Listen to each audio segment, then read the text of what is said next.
Hello, church. So here's our devotional for Friday, May 15th, as we begin our readings of Ecclesiastes. We're going to be focusing on verses 1 to 11 for our first section.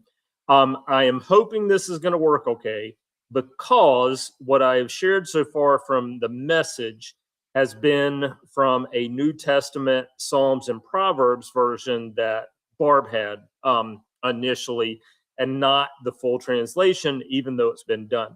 So I'm going to be doing some screen reading on the other side, and hopefully I don't hit anything incorrectly or mess anything up, but we'll see where we land.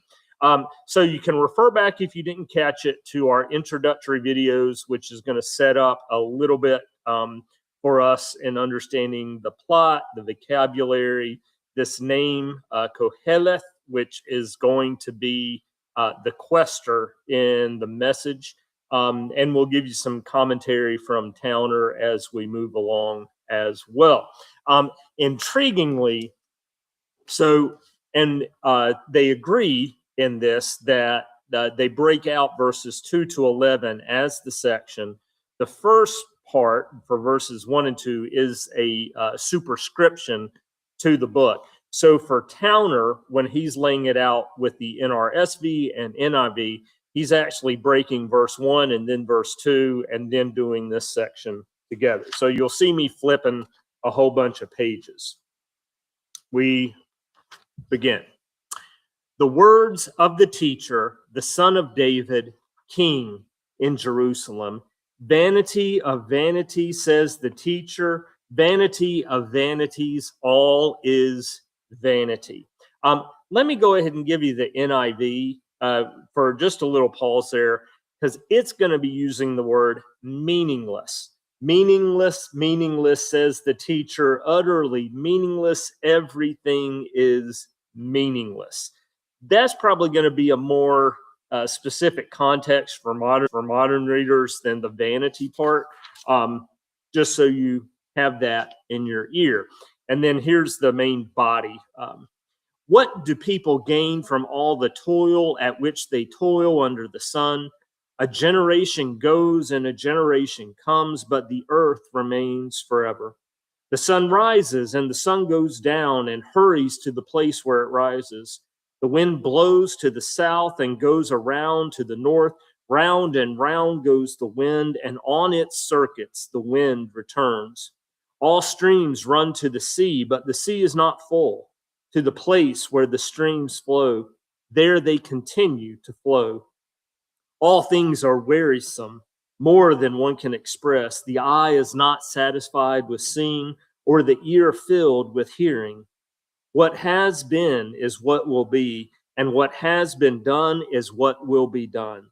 There is nothing new under the sun. Is there a thing of which it is said, see, this is new?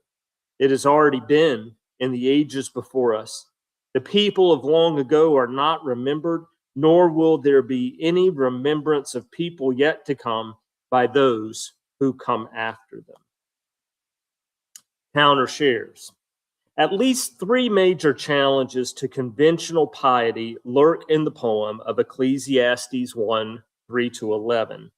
Contemporary faith will be enriched to the degree that these challenges can be faced squarely in theology and preaching. The first, the folly of the work ethic.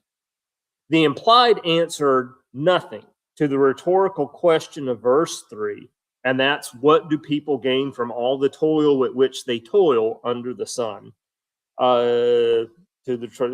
Confounds more than simply the Protestant work ethic and other such propensities of modern readers. It confounded the ethic of the sages of ancient Israel as well. Their usual line was, in all toil, there is profit. Teachers and parents have echoed that idea ever since. In contrast, Kohelet teaches that hard work is only an absurd waste of effort. He would have blessed the appealing heroine of Larry McMurtry's novel, Leaving Cheyenne, Molly Taylor White, who always believed in living fully while she was alive. We could probably add in Holly Golightly there from Breakfast at Tiffany's too. And he would have chastised the hardworking, driven hero Gideon Fry, who never learned how to quit and enjoy. Our second phrase, nothing new under the sun. The notion of the wearisome cycle of all things and the claim that what has been is what will be in verses 8 to 9 capture an experience of ennui with which we are familiar. In another sense, however, they are dead wrong. To say that what has been is what will be is not the same as saying, que sera, sera, whatever will be, will be. The latter is not only empirically justified, but it is also affirmed in biblical thought, even by Yahweh, who says, I am what I will be, or I am what I am becoming. Probably more familiar in our ears as I am what I am. But to say that what has been is what will be is to speak of an eternal round of natural and moral orders that admits of no variation or innovation. Such a world truly would be absurd, for there would be no room for individualism, creativity, or contingencies of any kind. But the world is not really like that. Although Kohelet may have captured a well-known feeling, he did not capture a physical reality. Little Pastor Nick translation at this part too.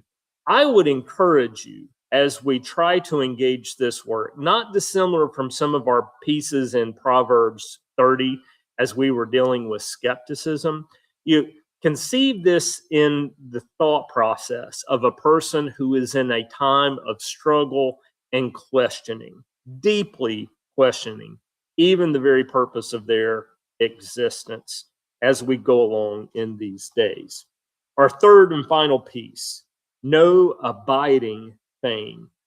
The quest for fame, too, is brought under scrutiny by this passage, that people struggled since time immemorial to achieve for themselves a lasting name as a hedge against oblivion, is acknowledged in the story of the Tower of Babel. Come, let us build ourselves a city and a tower, and let us make a name for ourselves. The ensuing story of the call of Abram counters Babel by teaching that a lasting name is a gift of God. I will make your name great. The teacher, however, trusts, and this is Kohelet, trusts neither the efforts of human beings to attain immortality through their works, nor the promise of God to grant that remembrance that is a lasting heritage.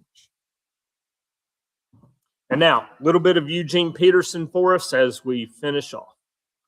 These are the words of the quester, David's son and king in Jerusalem. Smoke, nothing but smoke. That's what the quester says. There's nothing to anything, it's all smoke. What's there to show for a lifetime of work, a lifetime of working your fingers to the bone? One generation goes its way, that next one arrives, but nothing changes. It's business as usual for old planet Earth. The sun comes up and the sun goes down, then does it again and again, the same old round. The wind blows south, the wind blows north, around and around and around it blows, blowing this way, then that, the whirling, erratic wind. All the rivers flow into the sea, but the sea never fills up. The rivers keep flowing to the same old place and then start all over and do it again. Everything's boring. Everything's boring, utterly boring. No one can find any meaning in it. Boring to the eye, boring to the ear. What was will be again. What happened will happen again. There's nothing new on this earth. Year after year, it's the same old thing. Does someone call out, hey, this is new? Don't get excited. It's the same old story. Nobody remembers what happened yesterday. And things that will happen tomorrow. Nobody will remember them either. Don't count on being remembered. Thank you Eugene Peterson for that even harsher presentation. A few things in comparing the two different versions. I heard a couple of poetic rings, a few more in the Message than I did in the NRSV, and it'll be neat to see how that continues to play out as we're going. Also for Peterson, what stood out a little more as an emphasis for me was the sense of defining our smallness in the midst of continued um, creation and just the life on the earth continuing to go and working around us. I used, when we talked about this passage with the trustees on Monday, I talked about that sense of, for many people, when they're looking at a star-lit sky or staring up into the heavens while you're watching a meteor shower or whatever, those moments of defining our insignificance in the vastness of creation and the universe, those can be important steps and a good way to enter. So there you go. All right. This is our start, and we will see where we finish as we continue to work through Ecclesiastes. Hope you all have a great day, and we will see you later. Bye-bye.